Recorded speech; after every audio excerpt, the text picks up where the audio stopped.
Saludamos con Javier Lazo Mendoza. Buenos días, Javier. Gracias por acompañarnos en este día martes, que parece lunes, aunque en Quito trabajaron normal el día de ayer. Hola Jaime, saludos también, saludos cordiales a Carla. Sí, en Quito fue un día normal. En Guayaquil fue festivo, por esto de unir, ¿no? Cuando coincide hacer un fin de semana largo, ¿no?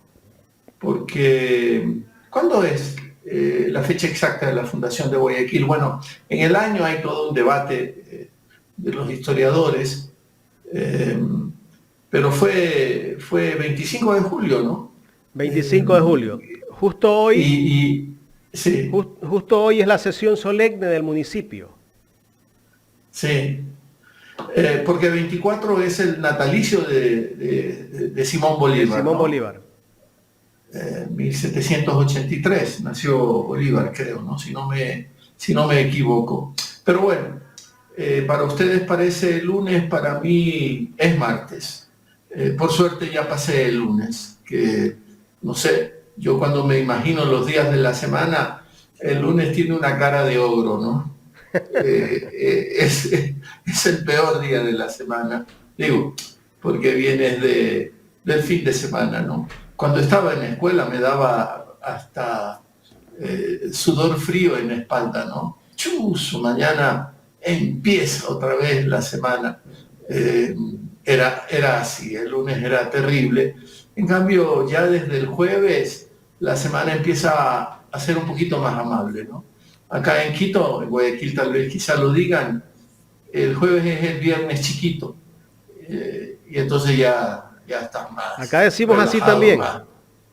Viernes chiquito el día jueves. Juernes. ¿Y cómo celebra? ¿Y cómo lo celebras el viernes chiquito, Carla, Jaime? ¿Cómo lo celebra? De repente se celebra, no siempre. Carla, no sé si celebra. ¿Cómo está, Javier? Es un gusto poder conversar con usted. Bueno, lo celebramos en La Gauchita, ¿qué le parece? Con una buena empanada, con una buena pascualina. Ese es un buen lugar para celebrar. El viernes anterior sí estuvimos en La Gauchita. ¿Y Néstor cómo está? Muy bien, muy bien. Excelente. Ya está recuperado casi que al 80%. Que tiene un poder mental enorme, Néstor, ¿no? Para recuperarse. La operación en espalda no es sencilla, demanda un lento proceso de recuperación. Conozco gente que se ha operado la espalda y no se recupera del todo nunca, ¿no? Yo con mucha natación estoy combatiendo ciertos malestares en la espalda, ¿no? A la mayoría de los seres humanos nos pasa algún acontecimiento con la espalda en algún momento de nuestra vida, ¿no? Sí. ¿Lo has tenido tú, Jaime? ¿Lo has tenido tú, Carla? No sé. En algún momento sí hemos tenido alguna complicación, pero bueno, ha sido superado. Gracias a que todavía estamos jóvenes, decimos nosotros.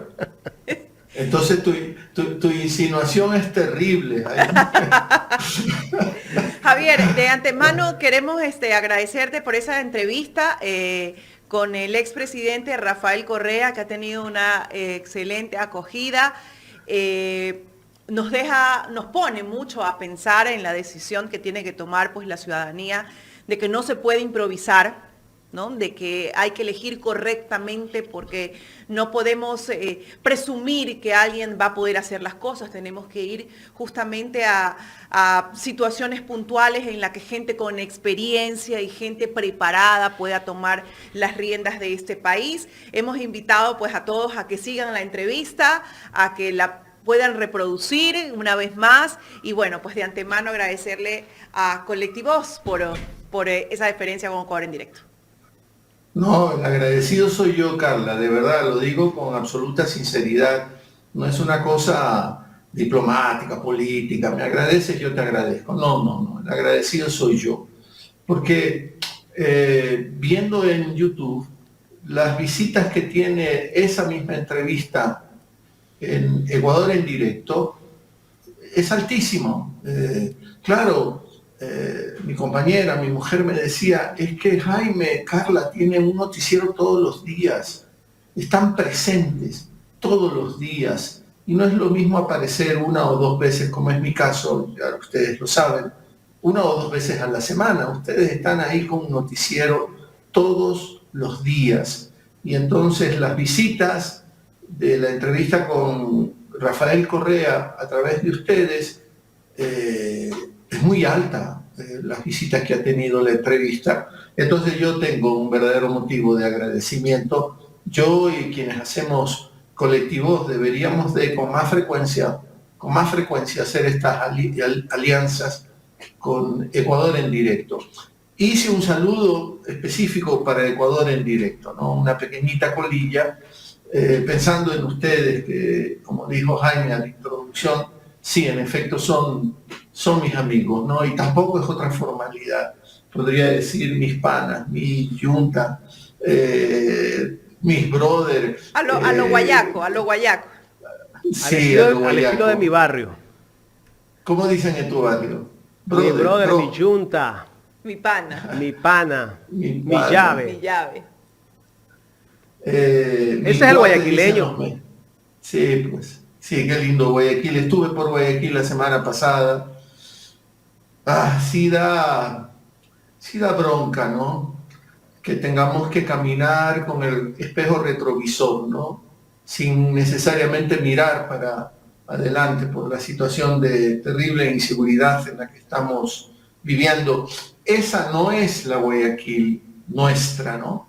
Ese no es el Ecuador nuestro, ese no es el país que queremos, esa no es la ciudad que queremos, ¿no? Pero de todas maneras, estuve en una conversación con el alcalde de Guayaquil, Aquiles Álvarez, y todos los proyectos que hay para Guayaquil son muy interesantes. A mí me llama mucho la atención, por ejemplo, tan solo la recuperación de los puentes a la Santay, aunque eso va a ser potestad más bien de la prefectura, que le está pidiendo al gobierno que le entregue esa obra para mantenimiento. La alcaldía está en la cuestión del Parque de los Amanes, y el Parque de los Amanes tiene apenas un desarrollo, creo que del 10%. El Parque de los Amanes tiene que ser hasta su etapa final, como 10 veces más el tamaño que tiene ahora, pero no puede ser como está ahora, ¿no? Descuidado. Hay que meterle trabajo, hay que meterle recursos, sobre todo la reflexión que tenemos que hacernos en medio de esta brutal crisis de inseguridad, que es consecuencia de la ausencia de inversión social, del debilitamiento del desarrollo humano. Hay que meterle mucho trabajo a la cuestión cultural, a los espacios de esparcimiento, a los parques. Hay ciudades que no son del llamado primer mundo. Tú te vas a Buenos Aires y en Buenos Aires prácticamente en cada barrio, en cada cuadra o pasando unas pocas cuadras hay un parque, aunque sea pequeño. Hay un parque para que la gente salga, para que la gente se reúna, para que la gente se apropie del espacio público, y solo apropiándonos del espacio público lo convertimos a la ciudad más segura, un poco más segura. Si no hay espacios verdes, si no hay parques, si la gente no sale para caminar, conversar, hacer deporte, esparcimiento, pues estamos entregando ese espacio al otro, ¿no? Y eso otro, lamentablemente, en este momento de nuestra historia, es la delincuencia. He escuchado esta misma mañana que otra vez, desde este gobierno siguen insistiendo que el crimen organizado está instalado en el Ecuador desde hace más de una década. Están queriendo decirnos, no es nuestra culpa, no es nuestra responsabilidad, es de otros. Siguen con esa cantaleta. Entonces, ¿para qué le apuntaste a tomar el poder del Estado? Sino para llevar un proyecto adelante, para hacerte cargo de las necesidades de esa sociedad. Si le sigues echando la culpa a otros, no vas a hacerte cargo y nos dejas aquí inermes al resto o al conjunto de la sociedad.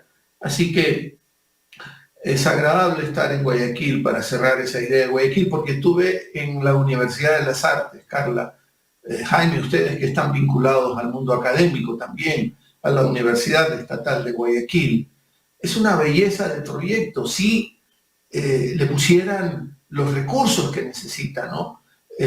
Porque el campus de la Universidad de las Artes es el centro de Guayaquil. Ahí hay un conjunto de edificios patrimoniados que forman parte de la Universidad de las Artes y que da muchísimo gusto.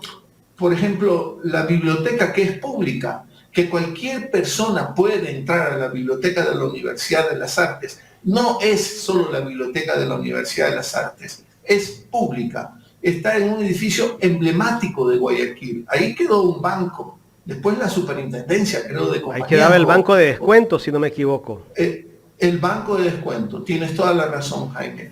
Y es un edificio hecho por uno de esos arquitectos europeos que, escapando de la brutalidad, sí, pasó, antes incluso de la Segunda Gran Guerra, algunos de ellos vinieron a Ecuador e hicieron algunos de los edificios emblemáticos que tiene el centro de Guayaquil.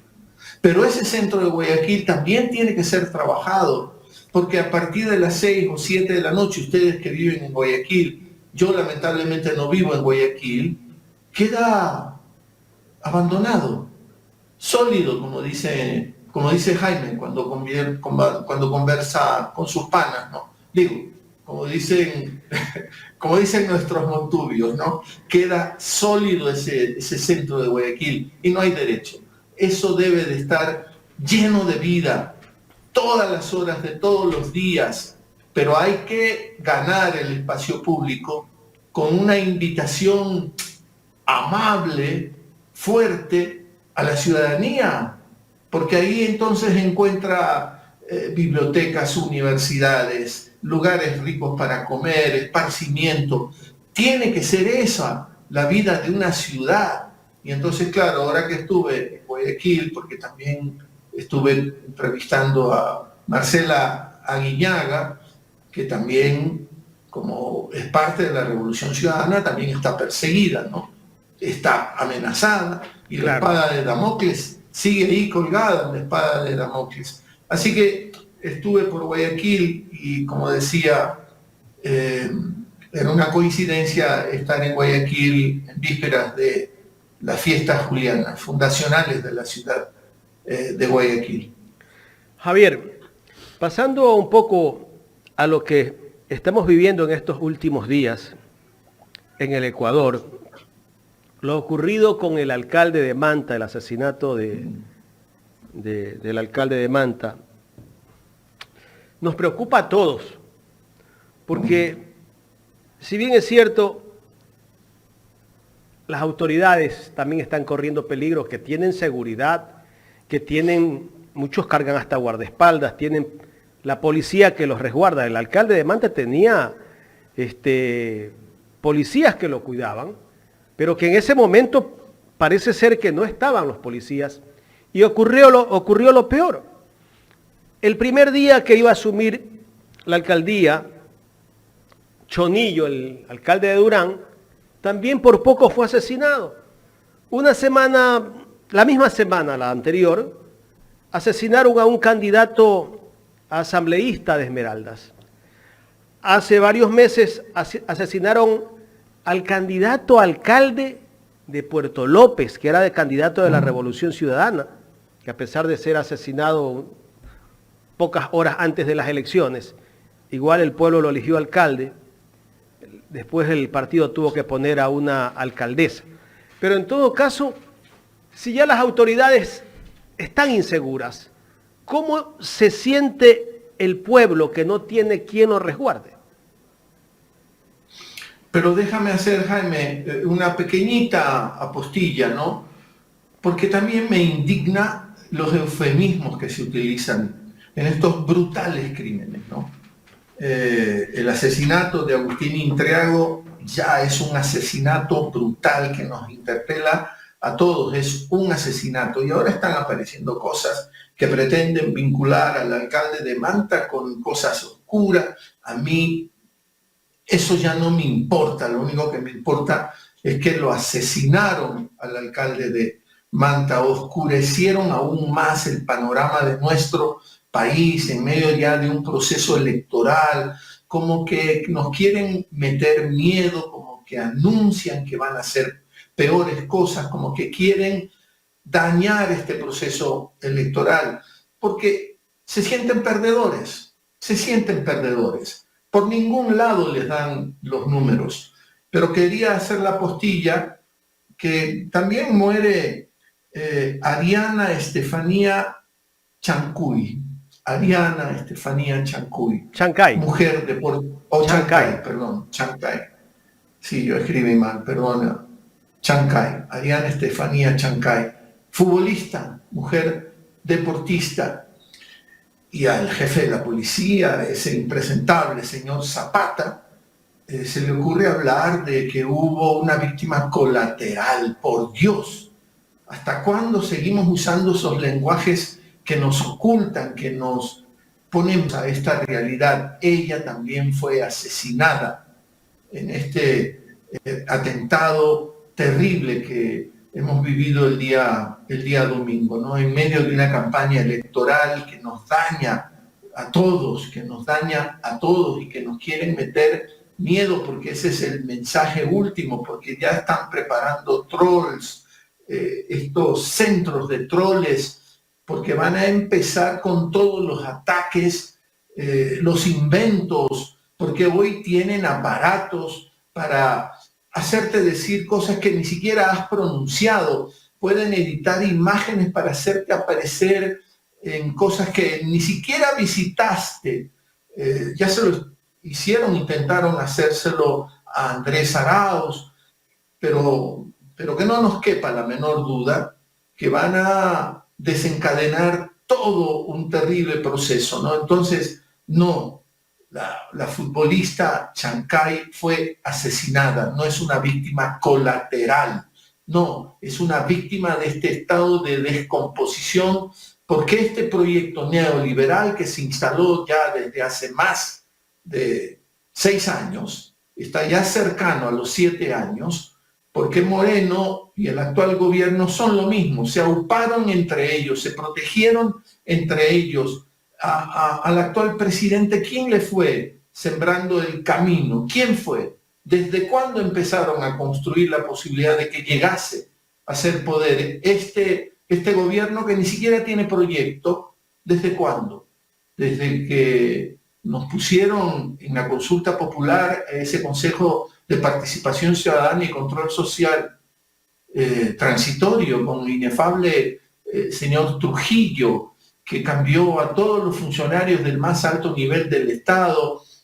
Estuvo ahí María Paula Romo desbaratando toda la institucionalidad que fue construida precisamente para combatir el problema de la delincuencia.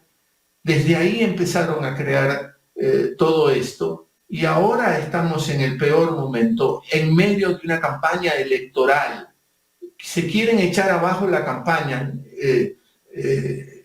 metiéndonos mucho miedo, queriendo meternos muchísimo miedo, y esto es lo que están intentando. Y entonces sí, en efecto, Jaime, si ellos que han estado con guardaespaldas, la misma policía supuestamente les ha dado protección, son víctimas, ¿qué será de nosotros? Pero en nosotros... sí, dale.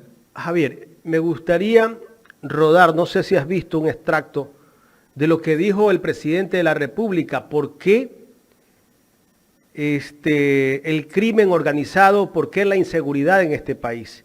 Voy a poner un pequeño extracto para que después lo analicemos. No podemos negar que el crimen organizado ha permeado al Estado, a las organizaciones políticas y a la misma sociedad. No es un problema que empezó hoy, se viene gestando desde hace más de una década y ha estallado los últimos años con una violencia. Él dice que no es un problema que empezó hoy, que tiene más de 10 años. O sea, ¿de esta manera se está lavando las manos el presidente? Sí, es un lavado de manos, ya estamos cansados. Veía en algún tuit, ya basta, parecería ser que ha quedado solo para darnos condolencias, ¿no? Como que si fuese un personaje solo protocolar. Y mira tú, sigues ahí sosteniendo esa imagen. Y esa imagen me resulta insoportable, Jaime. Mira por quién está rodeado. Mira por quién está rodeado con esas camisas blancas. El señor Corral. Sebastián Corral es uno de ellos. Un personaje que se ha burlado del Ecuador, que le dijeron en una entrevista, se lo dijeron algunos periodistas: oiga, usted no puede ser funcionario público. La ley ecuatoriana dice que si usted es accionista de una empresa que tiene contratos con el Estado, usted no puede ser funcionario público. Y al tipo no le importó nada.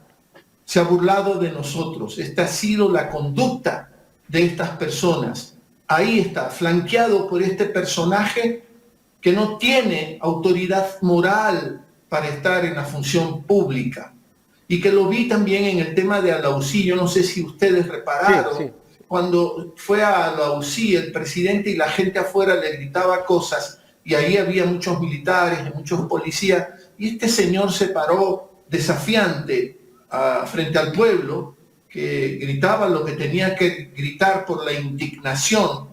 Se paró desafiante, a desafiar a la gente. Cuando pasan cosas como la de Alauzí, cuando pasan cosas como el asesinato del alcalde de Manta y de esta futbolista, lo que tiene que pasar es que se desplaza todo el gobierno a la zona de crisis y todo es convocado para analizar qué pasó y qué es lo que tenemos que hacer. Eso no sucede en el momento actual. Esta gente se pone esas camisas blancas, se hace tomar fotos y luego vuelve a excusarse como que no son ellos los únicos responsables. Siguen con ese discurso. Es que el presidente de la República sostiene a estos personajes dentro de su gobierno. O sea, al parecer hay un compromiso. No sé si el señor Corral, que ha sido gerente de Teleamazonas, es accionista, dicen, de este canal, y si no es accionista, ha sido muy criticado. Y perdóname la interrupción, y si no es accionista, porque tú acabas de usar bien, dicen, no tenemos los documentos que demuestran que es un accionista. Sí hay los documentos, pero si él no es accionista, es un prestanombres del verdadero dueño de Teleamazonas, lo cual lo pone en posición todavía más vergonzosa, ¿no? Porque entonces, ¿qué es? ¿Qué es este señor Corral? Que a mí realmente sí, me produce un poco de indignación, y la indignación es un sentimiento que debemos dejar que aflore de cuando en cuando, ¿no? Porque es indignante lo que nos está pasando. ¿Por qué lo sostiene? ¿Por qué lo sostuvo tanto tiempo a Ordóñez, el secretario o ministro de Seguridad? ¿Te acuerdas de ese personaje? Que después se condecoran entre ellos, ¿sí? Se pinchan el pecho, poniéndose esas condecoraciones. ¿Cuánto tiempo, a pesar del clamor ciudadano, sostuvo a ese otro personaje? ¿Cuánto tiempo? Y seguramente se va a ir este gobierno rodeado de estos mismos personajes que no han sabido qué hacer con la cosa pública. La cosa pública no es cualquier cosa. Hay que tener un temperamento especial, hay que reconocer que estás ahí para trabajar por la gente, para la gente. Y en todos estos acontecimientos trágicos, dramáticos, que nos interpelan, que nos dejan indefensos, no ha habido capacidad para ponerse en el zapato de la gente. No ha habido esa capacidad. Desde lejos, condolencias, cuando deberías de estar ahí, en el lugar de los hechos, para pulsar y medir qué es lo que ahí está pasando, para sentir qué es lo que la gente te está exigiendo. Si todo eso lo miras desde lejos, por eso se explica que no tienes empatía, que no tienes solidaridad, que eres indolente. Es un comportamiento vil, ciertamente, ¿no? Javier, siguiendo con el tema de seguridad, antes de que venga Carla, ¿Dónde yo se no fue entiendo Carla? cómo es que dentro de las cárceles haya fusiles, bombas, granadas, pistolas, revólveres y todo el armamento sofisticado para volar, si es posible, hasta un pabellón y asesinar a personas. En algún momento conversábamos nosotros en este espacio y tú me decías que fuiste a visitar a Jorge Glass y te hicieron hasta desnudar. A mí también me ha ocurrido lo mismo, porque en algún momento hemos tenido algún amigo que ha estado detenido y hemos tenido que irlo a visitar. Y créeme lo que el momento que tú te acercas al sitio donde vas a pasar todos los filtros de seguridad, un poco más y te viran patas arriba para ver qué llevas. Y lo que yo no entiendo es cómo es que entra tanto armamento, cómo es que entran tantas cosas a las cárceles. El Estado o el gobierno es el encargado de dar la seguridad, es el que tiene que poner los escáneres. Yo no creo que sea tan difícil controlar todo esto. En algún momento nosotros decíamos en este espacio, esa violencia, esas masacres carcelarias, tarde que temprano van a pasar a las calles. No tardó mucho tiempo. Y en las calles vemos lo mismo que está pasando en las cárceles. Y tú creo que pasaste hace poquito imágenes de cómo están ingresando un montón de policías respaldados por Fuerzas Armadas a la penitenciaría del litoral, para ver si terminan de controlar lo que ahí está pasando. Y lo que está pasando en otras cárceles del Ecuador, porque no solo la penitenciaría, 5 o 6 cárceles más, es una crisis total. ¿Cómo es posible que entren granadas, armamentos pesados? ¿Cómo es posible? Acá en Quito, no sé también otra vez si en Guayaquil se dice, sacristán que vende cera y no tiene cerería, ¿de dónde pecata mía, sino de la sacristía? O sea, aquí se puede aplicar, ¿no? ¿Cómo es que pueden pasar esas armas? ¿Viviste tú tu experiencia? Yo viví la mía. En efecto, a mí me hicieron sacarme la ropa. Después de que ya me habían husmeado todo, después de que había pasado todos los filtros, era hasta innecesario. Yo no sé si también era porque iba a visitar a quien visitaba y había que humillarme, ¿no? Mandarte un mensaje, ni se te ocurra volver a venir por acá. Por suerte ya no tendría la misma razón de ir a la cárcel de La Tacunga, porque Jorge Glass no está preso. Pero es obvio, Jaime, es obvio. ¿Qué es lo que está pasando? Tenemos que mirar a la Policía Nacional. Parte de la reconstrucción de lo que hay que hacer. Escucho comentarios que dicen, no, en año y medio no se va a poder hacer casi nada. No. En año y medio ya basta con que le entreguen la posta del manejo del Estado a alguien que venga con un proyecto, ya es bastante, ¿no? No tener que padecer esta indolencia, ¿no? Esta incapacidad de entender lo público, de mirar a lo público como que si fuese privado, de mirar a lo público solo desde sus intereses. Decía Almeida, que lo tuviste antes que yo, que él también respaldó a Guillermo Lasso, pero que él ha dicho ya públicamente que se arrepiente y que lo respaldó porque es un hombre rico, y siendo un hombre rico no van a robar y van a combatir la corrupción. Siendo hombres ricos, nunca terminan de proyectar su proyecto de vida en medio de la acumulación. No hay límite a la acumulación material que personajes así tienen. ¿Por qué entonces, por ejemplo, pensemos en Carlos Slim, de México nomás, ¿no? ¿Cuál es la fortuna del señor Slim? Es inconmensurable.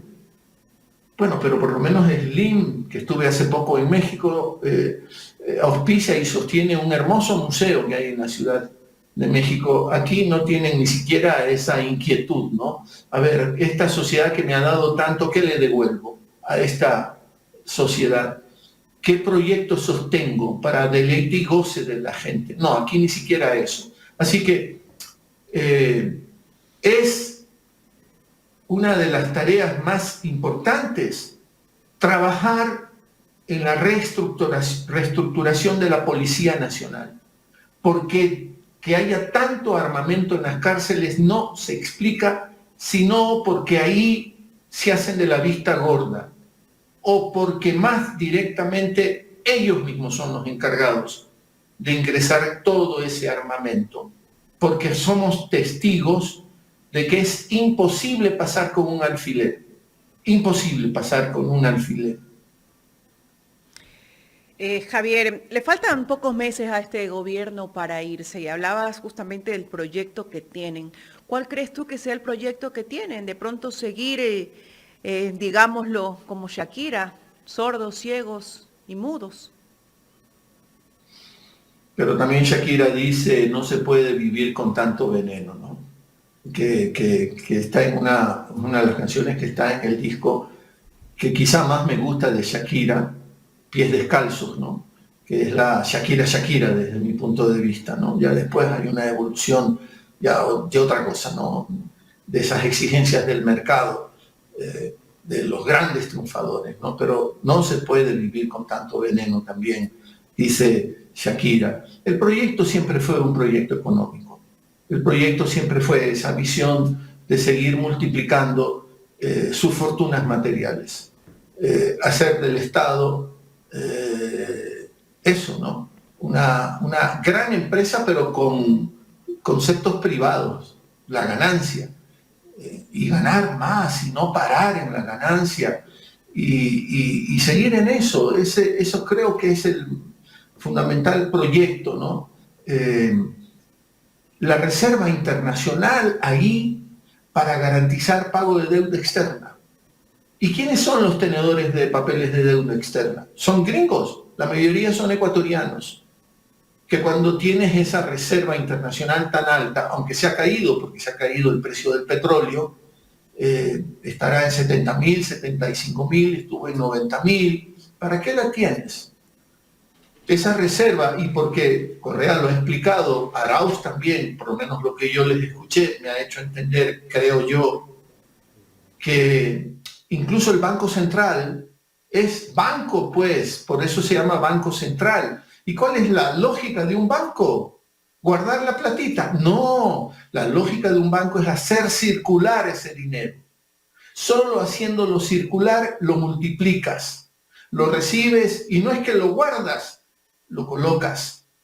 Y así generas recursos, generas riqueza. Hoy al Banco Central lo tienen de alcancía, guardando nomás la platita para garantizar pago de deuda externa, para que los papeles de la deuda no se les caigan, porque ellos son tenedores, entre otras cosas, de papeles de la deuda externa. Y mientras tanto, no hay, o sea, esta compra de los chalecos para la policía parece lo que en Guayaquil también se conoce mucho como el cuento del gallo pelón, ¿no?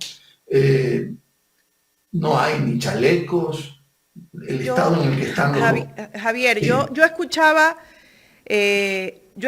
detenidamente la entrevista que le hiciste a Rafael Correa, ¿no? Y él hablaba mucho del manejo del Banco Central, ¿no?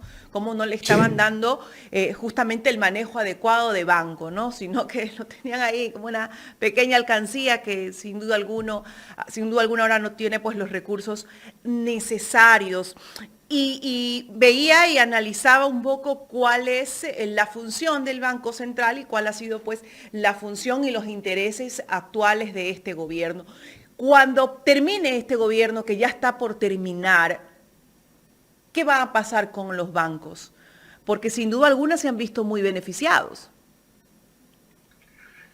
Carla, pero está muy cerca lo que pasó en el gobierno de Rafael Correa. De todas maneras está cerca, forma parte de tu memoria. Probablemente haya jovencitos, ¿no?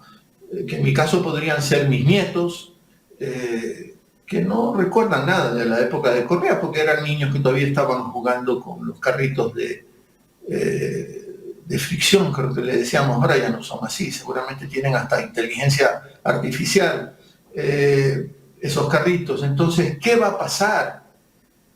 Los bancos en la época del proyecto de la Revolución Ciudadana también ganaron mucho dinero, no les fue mal.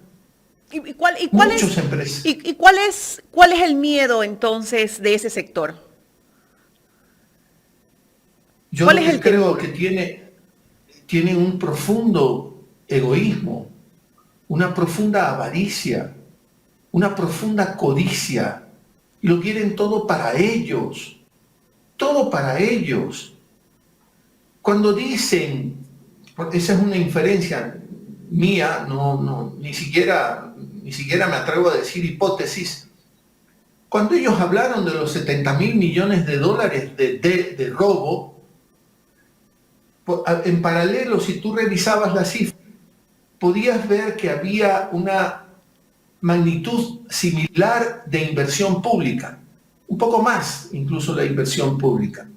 Y lo que yo creo que la lectura que hicieron es estos sectores codiciosos, lo quieren todo para ellos, índoles, no les importa la miseria en la que tiene que vivir su día a día la gente. Lo que creo que creen estas personas es que si tienes un Estado que va a recuperar la inversión social, entonces esa inversión social que debería ser para ellos apropiado, ellos se apropiarían, es una pérdida para ellos, pero son tan miopes, tan ciegos.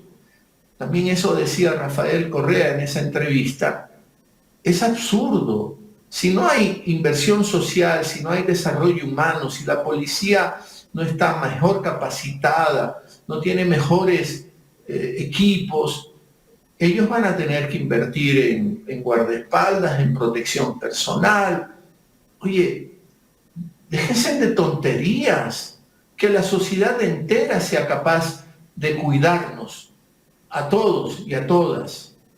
Entonces yo creo que ese miedo, se les habrá, no sé qué puedan levantar ahora, después de Moreno como que preparó el terreno, ¿no? Sí, porque todo lo que se había construido con lo del Trujillato, y bueno, preparado el terreno, ya llegó el gobierno actual, esencia profundamente neoliberal, y después de aplicar esas políticas se vino todo un desastre. Entonces, yo no sé, mira lo que acaba de pasar en España. En España el resultado de las elecciones es un poquito más alentador, porque la derecha española, que la representa el PP, no le funcionó para nada. Vox, que es la ultraderecha, no ha jugado para crearse él como el factor determinante en lo que ahora tendrán los españoles, formar gobierno. Pero el PSOE está en capacidad de hacerlo también, es probable que lo haga. Mira lo que pasa en Argentina. En Argentina tienen a este personaje Milei, de ultraderecha, histriónico, un personaje terrible, pero lo tienen a Macri. Y Milei empieza a derrumbarse, porque también en Argentina dirán, bueno, en última instancia podemos apostarle a una derecha más moderada, si le tienen mucho miedo si le siguen teniendo mucho miedo al peronismo, que es una cuestión política complejísima, no tan sencilla de explicar dentro de la Argentina, porque ¿por qué todavía está muy vivo el peronismo? Sino porque en la época de Perón, o en el peronismo, se hicieron muchísimas cosas de las que hoy se beneficia la Argentina, el pueblo argentino. Entonces, yo creo que en la revisión que puedes hacer de la lista de todos los candidatos, pues no hacen uno sumando a los 7, no hacen uno, y entonces están terriblemente angustiados. Le tienen miedo porque en el fondo el miedo que tienen después de haberse dedicado más de 6 años a ese ataque brutal con los medios como punta de lanza, esos más medias como punta de lanza, construyendo mentiras, denigrando a la gente, ofendiendo a la gente, no les ha dado resultado. Y entonces están desesperados, porque si esto no funcionó, ¿qué les va a funcionar? Y ahí yo me temo que opten por una descarada violencia, ¿no? Es decir, ya es descarado, ¿no? Ya nos están queriendo controlar a punta de miedo, ¿no? Levantando todos estos niveles de violencia, ¿no? Entonces, es cerrazón. Yo no sé cómo podemos seguir tolerando estos discursos políticos de un personaje como Villavicencio, por ejemplo, ¿no? Que sigue con esa supuestas denuncias. A propósito de Roberto Carlos Mesa Niela, el perito Mesa, que escuchando a Lady Zúñiga, que fue ministra de Justicia, y que en el periodo exactamente anterior al de ella, no me acuerdo el nombre de la ministra que contrató a este consultor, porque Mesa inicialmente fue contratado como consultor, porque ya se había producido el asesinato del general Gabela, y no como perito. Y este señor lo que menos tiene es de perito, porque un perito no hace especulaciones. Un perito solo se tiene que basar en hechos reales y tiene que guardar todo lo que él ha investigado para entregárselo al organismo que corresponde, y en este caso correspondería a la Fiscalía General del Estado. Pero este señor se dedicó a recorrer medios y a contar, y se dedicó también a enfrentar, por ejemplo, vía tweets al expresidente Correa. Villavicencio también dijo en algún momento: ya verá el correísmo lo que le va a pasar cuando desvelemos los resultados de esta llamada tercera pieza del informe del supuesto perito Vela, que vino al Ecuador, ha venido al Ecuador, ha recorrido el Ecuador cual si fuese un político más, ¿no? Hablando de este tema abiertamente con componentes políticos, y más aún hoy, en medio de una campaña electoral que lo vuelven a traer. Claro. Este señor y con un propósito nada más, Javier. Dañar la campaña electoral, sí. A ver si siguen dañando al proyecto progresista.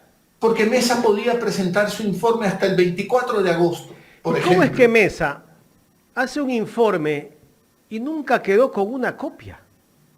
No, eso es una burla. Hasta para justificar en algún momento que me han pagado dineros públicos, mañana viene Contraloría y me pide: a ver, usted hizo un trabajo, muéstreme que hizo el trabajo, ¿dónde está su copia?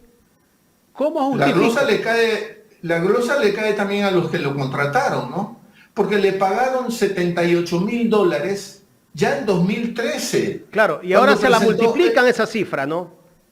$380,000. Es el nuevo honorario a este consultor Mesa. Y agarra sus papeles y se dedica a recorrer medios y hacer un discurso político. Es evidentemente una utilización política esta etapa con el perito Mesa, como hicieron con Andrés Arauz. ¿Te acuerdas? Claro. Cuando trajeron al fiscal de Colombia a reuniones con la fiscal de Ecuador. Y eso no es todo. Él no es fiscal, pues él no es autoridad para ir a los medios a divulgar un informe. Desde ese momento que él fue a los medios, no soy abogado, pero yo creo que ese informe ya es inválido. Pues.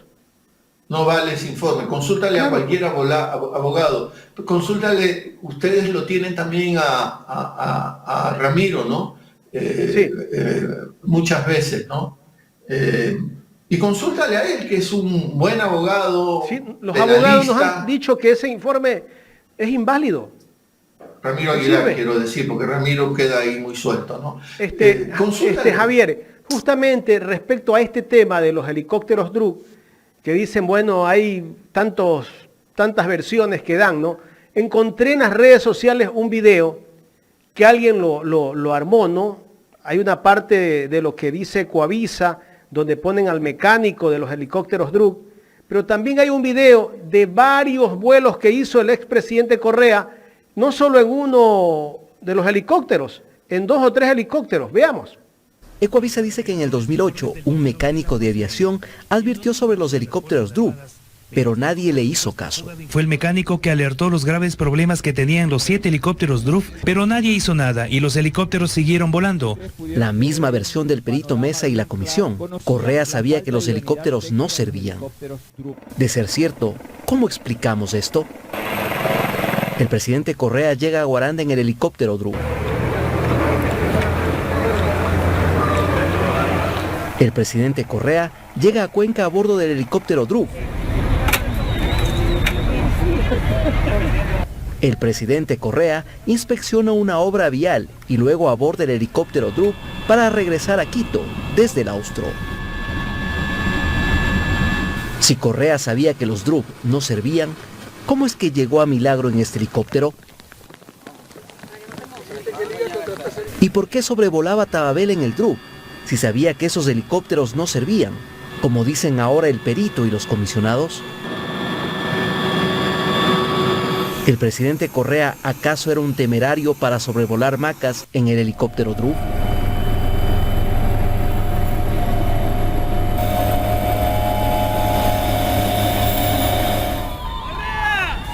Un viaje a La Maná, en Cotopaxi, también a bordo del Drup.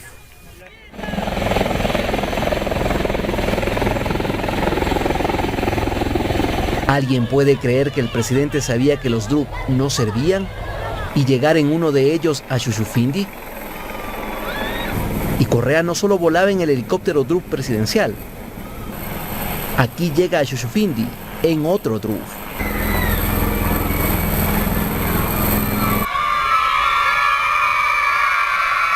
O el presidente Correa estaba loco para subirse centenares de veces en los Drup, sabiendo que se iban a caer, o como es obvio, no lo sabía. Pero ahora dicen que desde hace 20 años se recopilaba información sobre los Drup, que se compraron hace 14 años. Ahí está la muestra, Javier. Y es que esto es lo que están haciendo ahora. Mira, el caso de los Drups se cerró, pero hoy lo quieren reabrir para seguir martirizando, entre otros, por ejemplo, a Javier Ponce, que fue ministro de Defensa, y que le quieren a él inculpar porque como responsable de la adquisición de los Drup. ¿Por qué no hablan con el coronel Roberto Marchán, por ejemplo? ¿No? Sí, coronel Roberto no lo llaman, Marchán. ¿no? El coronel Roberto Marchán fue piloto también del avión presidencial y conoce perfectamente bien estos casos. Y los informes lo que están diciendo es que el 100% de los accidentes que tuvieron esos helicópteros fue por falla humana. Fue por problemas de falla humana, ¿no? En realidad demuestra todo lo que han dicho o el relato de muchos medios de comunicación, porque esta es una campaña mediática que se la ha armado, ¿no? Demuestra que lo que están diciendo ellos es mentira, porque en algunos reportajes que han armado dicen que el presidente Correa ni siquiera casi que ha volado en los helicópteros. ¿Tú te imaginas, si se compraron esos helicópteros Drup, tú sabías que no servían, ¿cómo te vas a subir a ese helicóptero o a esos helicópteros, Javier? No, están armando, es lamentable, ¿no? Porque lo de Mesa sirve para hacer un empate con los Drup, lo de los Drup sirve para seguir queriendo levantar otro caso y utilizarlo en medio de la campaña, ¿no? Volviendo a lo que hicieron con el fiscal de Colombia, que lo trajeron en la campaña. ¿Volviste a escuchar algo de ese fiscal? Volvieron a tocar el tema después de que se acabó la campaña. Ahí no mueren las cosas, solo sirven para la campaña. Solo sirven para la campaña. Y como estamos en la recta ya, es una campaña muy cortita, y ya nos estamos aproximando a la recta final. No hay que olvidar que el 20 de agosto, aquí ya lo tenemos a agosto, será nuestro encuentro con las urnas, ¿no? Soberano, el momento más potente que tenemos en esta democracia representativa para ejercer nuestra posición democrática, ¿no? Ahí decidimos, solitos tenemos que decidir y dejar de escuchar tanto ruido que nos meten estos medios con tanto candidato que ha sido parte de todo este proceso. ¿O no nos acordamos de Yacu Pérez diciendo es mejor votar por un banquero que por un dictador? ¿No lo hemos visto en cientos de imágenes a Fernando Villavicencio apoyando al actual presidente? ¿No lo vimos al mismo Villavicencio cuando, ¿te acuerdas cuando dijo que iba a dejar la comisión de fiscalización y volvió porque el presidente me lo ha pedido, que me haga cargo que siga haciéndome cargo de la comisión de fiscalización de la asamblea? ¿No les daba vergüenza decir esas cosas? ¿No lo vimos a Otto Sonnenholzner? ¿No fue el vicepresidente de Moreno? ¿No fue él el que se fue en medio de la pandemia y dejó ahí botadas las cosas? Y todo lo que pasó en la pandemia, las imágenes de Guayaquil fueron apocalípticas. ¿No tiene ese señor responsabilidad en parte frente a todo eso? Y ahora aparecen como que ellos van a solucionar los problemas que ellos mismos crearon. Los van a profundizar si somos torpes otra vez, ¿no? Digo, como ciudadanos, hombres y mujeres que hoy tenemos, el 20 de agosto está en nuestras manos la posibilidad de cambiar eso. Y no será sencillo, yo digo, por otras razones no será sencillo. Por lo desbaratado que dejan al Ecuador, sí, y por ese miedo que tienen. Porque ellos saben que en año y medio no se van a poder corregir todas las cosas. Pero es falso decir que no se va a poder hacer nada. Mucho se va a poder hacer. Ya es bastante cortar esta inercia perversa, maldita, que nos ha dejado como nos ha dejado. Ya es bastante cortar eso. Preparar el terreno para que florezcan otras cosas, ¿no? Para que tengamos, seguridad, para que tengamos educación, para que tengamos salud, para que tengamos inversiones, estructura. Son tan torpes porque ellos, como no saben de lo público y también han querido aniquilar al Estado, que es autoaniquilarse, cuando el Estado interviene y hace inversión pública, genera recuperación económica y muy fuerte, porque genera empleo y con el empleo circula más el dinero, y si circula más el dinero todo se reactiva. Y ellos saben que la Revolución Ciudadana sabe cómo hacerlo, y a eso es lo que le tienen miedo. Después de estos 6 años y más de desbarajuste y de desastre, le tienen miedo. Y no comamos cuento. Ellos, los otros, han sido parte de ese desastre. De alguna u otra manera, ellos fueron parte de ese desastre. Casi todos ellos optaron por el gobierno actual. Luego salen corriendo. Yo no sé qué cara tiene Villavicencio. Después de decir todo lo que dijo, empieza a calificar de manera mala, peyorativa, a quien él respaldó, sin hacerse cargo de todo lo que dijo. No tienen sangre en la cara, todos ellos. Con el resto no haces uno. Yo conozco muchísimo menos, no tengo grandes ideas del hijo de Álvaro Noboa, que también está de candidato, pero al resto es que los conocemos porque han sido parte del desastre. Han estado en la primera línea del momento político actual. Javier, ya en la recta final de esta entrevista me gustaría tocar el tema de la empresa española que espió al expresidente Rafael Correa. Y bueno, dentro de todas esas comunicaciones que tenía el presidente Correa, pues cuando hablaba con el presidente de Argentina, el presidente Mujica, con Lula, el presidente actual de Brasil. Esta empresa, UC Global creo que se llama, era una empresa española que le brindaba pues al presidente Rafael Correa en el exterior la seguridad e incluso a sus hijas, y que durante varios años espiaron al expresidente Correa, pero que dentro de todas esas comunicaciones, e incluso hasta la misma computadora, lo dijo el presidente Correa, se le entregó esa empresa y no le encontraron nada, pues no. En una entrevista contigo creo que fue, el presidente Correa dijo que no le encontraron nada, pero lo condenaron por influjo psíquico acá en nuestro país. La semana pasada lo entrevisté a Fidel Narváez, ex cónsul del Ecuador en Londres, y él calificó al expresidente Lenín Moreno como un miserable, uno de los presidentes más miserables que pudo llegar a Carondelet, porque entregó a Julian Assange a la muerte.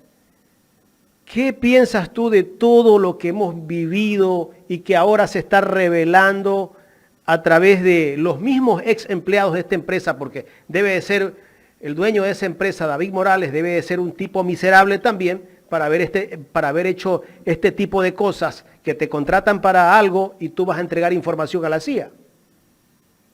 Es un escándalo esa empresa española, y cuando tienes un periódico como El País de España, que ya tiene otra línea editorial, no es la misma desde cuando se fundaron, y que tiene sobre todo unas lecturas sobre América Latina muy reducidas y muy penosas, pero el diario El País recogió este escándalo de esta empresa española contratada por el propio gobierno de Rafael Correa, que en los orígenes esa contratación era también para darle protección a Julian Assange en la Embajada de Ecuador en Londres. No queríamos que los británicos pongan ahí un batallón de policías, custodiando el edificio, la casa de la Embajada del Ecuador en Londres, que era uno de los argumentos que ellos utilizaban, que decían, ya basta, sáquenlo ahí de la embajada, nos cuesta mucho cuidar esa embajada.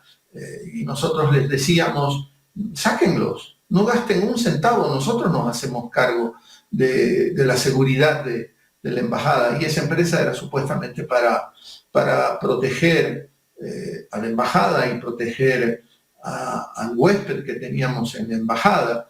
Y esa empresa lo que hizo fue trabajar para la CIA. Y no es cualquier cosa trabajar para la CIA, ¿no? Son largos los relatos que podemos tener de lo nefasta que ha sido la CIA para la humanidad entera. Todo lo que ha hecho la CIA y todo lo que sigue haciendo y todas las cuestiones, porque la CIA es como un holding, ¿no?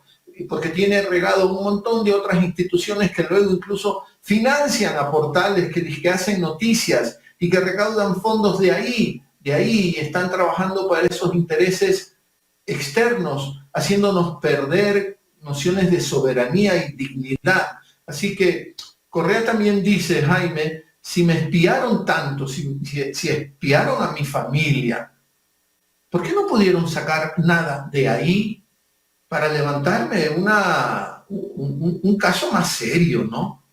Y no el caso con el que terminaron juzgándolo, ¿no?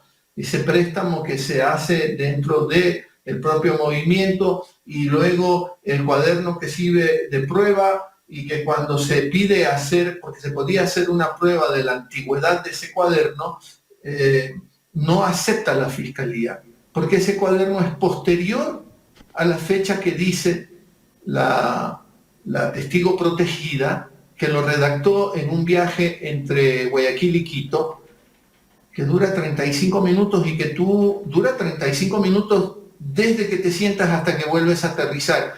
Pero los 35 minutos no son netos, son brutos. Netos es mucho menos lo que puedes dedicarte en un vuelo tan corto, ¿no? O sea, no encontraron nada. Y ahí está, pues, esa empresa española. Sí, yo estoy de acuerdo con Fidel Narváez, ¿no? Es miserable, tan miserable como lo ha sido Lenín Moreno. Sin duda alguna, eso es una burla para el país y para toda la comunidad internacional. Javier, queremos pedirte que le digas a toda nuestra audiencia que le ponga like a esta entrevista y a este programa. Como siempre le pedimos a nuestros invitados que nos hagan el honor de pedirle a nuestra audiencia los likes. Oye, con mucho gusto, Carla, porque no es porque yo haya estado aquí ahora. Yo digo que Ecuador en Directo se merece ese like por lo que está haciendo en el día a día. No soy tan experto en los recorridos mediáticos, no soy tan bueno, no tengo redes, lo he conversado, pero por ejemplo, lo reitero, ustedes ayer tuvieron esa generosidad de pasar la entrevista con Rafael Correa, a pesar de que era feriado para la gente en Guayaquil. Y lo que yo vi en YouTube, la misma entrevista que se estaba pasando en otros medios, incluso en Colectivos, que es la plataforma a la que yo estoy vinculado y que quiere ser fraterna, entre otras, con Ecuador en Directo, lo que yo vi es que Ecuador en Directo nos daba 4 vueltas. Lo digo, y que no se ofenda a ningún compañero de Colectivos, que es una plataforma muy, muy fraterna para mí también. De hecho, formo parte de ella y que hacemos también un esfuerzo. Pero Ecuador en Directo, con el esfuerzo cotidiano que hace, con este noticiero que pone a disposición todos los días de la gente, se merece el apoyo de la gente, porque estos noticieros, estas plataformas, no dependen de una transnacional o de una institución vinculada a estos oscuros intereses como los de la CIA, y que es gente que recibe financiamiento de ahí. No recibe financiamiento Ecuador en Directo de ahí. Por eso Ecuador en Directo necesita el apoyo de la gente. La soberanía de Ecuador en Directo, su línea editorial independiente, que solo se fija en los intereses del país, está también sustentada por lo que hacen sus audiencias. Así que si usted quiere que Ecuador en Directo nos traiga la noticia de los 800 años de la fundación de Guayaquil, fueron 488 los que celebramos, según una lectura de la historia, apoya a Ecuador en Directo, que tenga larga vida una plataforma como Ecuador en Directo, que usted, con su pequeña participación, es el que termina financiando la posibilidad de que se hagan estos noticieros. Y el tamaño de su participación se suma al tamaño de otras participaciones, pero es tan atomizada que eso garantiza la independencia de la línea editorial de Ecuador en Directo. Así que por eso, póngale like, use el super chat, haga lo que le pide Carla, lo que le pide Jaime, ¿no? Y lo que yo le estoy pidiendo ahora. Javier, ya en la recta final de este programa, es importante siempre tratar de calar en la conciencia ciudadana, y qué más pues que pedirte un mensaje para toda la ciudadanía, ¿no? Que crea, que siga confiando y que tome la decisión correcta. Y como lo digo yo personalmente en este espacio, no estamos para improvisaciones, no estamos para improvisar. Ya la improvisación ya la conocemos y ya sabemos lo que nos ha dejado y lo que nos está dejando. No hay espacio para la improvisación. Es el momento, incluso, mira, jóvenes, mujeres, ancianos, las familias, si queremos verlo así, es el momento para que piensen en quién está más capacitado por su experiencia en el sector público. ¿Quién tiene esa vocación para no abandonar a nadie? ¿Quién en las familias tiene esa capacidad de hacer alcanzar lo que hay equitativamente a todo el mundo? Se sientan a la mesa 6, no importa, 30, alcanza para todos. ¿Quién tiene esa capacidad? Yo creo que en mi caso personal me lo demostró mi madre, ¿no? Una mujer. Así que recapacitemos en todo eso, en todas esas cosas. Todo lo que tenemos que parar, todo lo que tenemos que luego levantar. Pensemos en eso y enfrentemos el 20 de agosto con una actitud valiente que nos permita recuperar nociones de soberanía, que nos permita recuperar ideas de dignidad que también tanto los estamos necesitando, y que a partir de la recuperación de esas nociones, esas ideas, levantemos mayor seguridad, volvamos a recuperar al Estado ecuatoriano. ¿Quién nos está hablando de la recuperación del Estado ecuatoriano? ¿Y por qué lo necesitamos al Estado ecuatoriano? A la luz de lo que nos ha pasado en estos recientes 6 años, es evidente por qué lo necesitamos. Así que sí, pueden decirme, pero ya estás sesgado. Estoy sesgado. No soy imparcial, sí, no soy imparcial, pero no tengo intereses personales cuando hago comunicación, Carla, Jaime, como ustedes. No es que atrás mío está una empresa a la que quiero promocionar, como está ese personaje de vergüenza que apareció hace poco en la foto al lado del presidente, ¿no? Vinculado a un medio de información que tiene intereses económicos y que hacen negocios cuando llegan al poder. No queremos eso. No permitamos que se hagan negocios con el Estado. Recuperamos al Estado para que vele por todos nosotros y por todas nosotras. Javier, queremos agradecerte, muchísimas gracias. En los próximos días seguiremos conversando aquí en Ecuador en directo. Sí, señor, encantado. Con una empanada. Por supuesto, de la gauchita. De la gauchita, y para eso tendrá que ser presencial. Por supuesto, presencial. Un abrazo. Porque si me lo pasas, si me la pasas a través de la pantalla, qué miedo. Gracias a ustedes, cuídense mucho. Javier Lazo Mendoza, en los especialistas de Ecuador en directo.